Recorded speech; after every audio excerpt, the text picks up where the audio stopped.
C'est en novembre dernier que l'acteur a annoncé souffrir d'un cancer colorectal. Quelques mois plus tard, à l'occasion de son anniversaire le samedi 8 mars 2025, il a repris la parole sur Instagram pour donner de ses nouvelles. En novembre dernier, le site américain People a révélé que l'acteur James Van Der Beek était atteint d'un cancer. Une information que ce dernier avait finalement lui-même confirmée. « J'ai un cancer colorectal. J'ai vécu ce diagnostic en privé et je suis en voie de traitement, accompagné de mon incroyable famille », avait-il confié. Et d'ajouter, « Il y a de bonnes raisons d'être optimiste, et je me sens bien ». Alors qu'il avait prévu de parler de son cancer dans une interview afin de sensibiliser, l'acteur s'est vu contraint de prendre la parole plus tôt que prévu puisqu'un tabloïd avait annoncé la nouvelle avant lui. « Je m'excuse auprès de toutes les personnes dans ma vie à qui je comptais l'annoncer moi-même. Sachez que ma famille et moi-même sommes très touchés par votre amour et votre soutien », avait-il assuré. Samedi 8 mars, à l'occasion de son anniversaire, l'acteur a repris la parole. Sur son compte Instagram, il a posté une vidéo face caméra dans laquelle il s'est confié sur ce que cette année, la plus difficile de sa vie, lui a appris.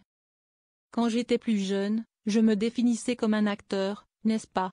Mais cela n'a jamais été vraiment épanouissant. Puis, je suis devenu un mari, et c'était bien mieux. Ensuite, je suis devenu père, et ça, c'était l'apogée. À ce moment-là, je pouvais me définir comme un mari aimant, capable, fort, un père présent et bienveillant, un pourvoyeur, un gardien de la terre sur laquelle nous avons la chance de vivre. Et pendant longtemps, cela m'a semblé être une très belle réponse à la question « Qui suis-je ? Que suis-je ?» a-t-il d'abord détaillé. Et de continuer, puis, cette année, j'ai dû regarder ma propre mortalité droit dans les yeux. J'ai dû me retrouver face à face avec la mort. Et toutes ces définitions qui comptaient tant pour moi m'ont été arrachées. J'étais loin, en traitement. Je ne pouvais plus être un mari utile à ma femme. Je ne pouvais plus être un père capable de prendre mes enfants dans mes bras, de les coucher, d'être présent pour eux. Je ne pouvais plus être un pourvoyeur, car je ne travaillais pas. Je ne pouvais même pas être un gardien de la terre, car à certains moments, j'étais trop faible pour tailler les arbres dans la période où il fallait le faire.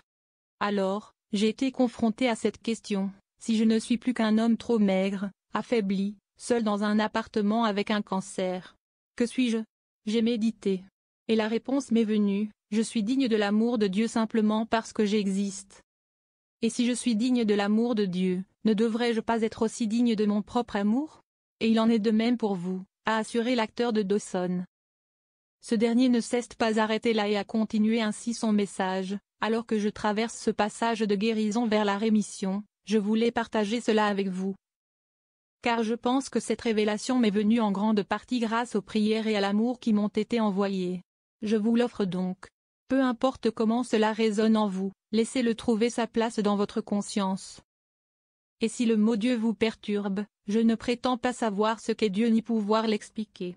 Mon cheminement vers Dieu est un processus en constante évolution, un mystère qui se déploie sans cesse devant moi. Mais si cela vous semble trop religieux, vous pouvez simplement retirer le mot Dieu et faire de votre mantra « Je suis digne d'amour ». Parce que vous l'êtes. Merci pour tout votre amour et vos prières. Que votre journée soit bénie, a conclu James Van Der Beek le sourire aux lèvres.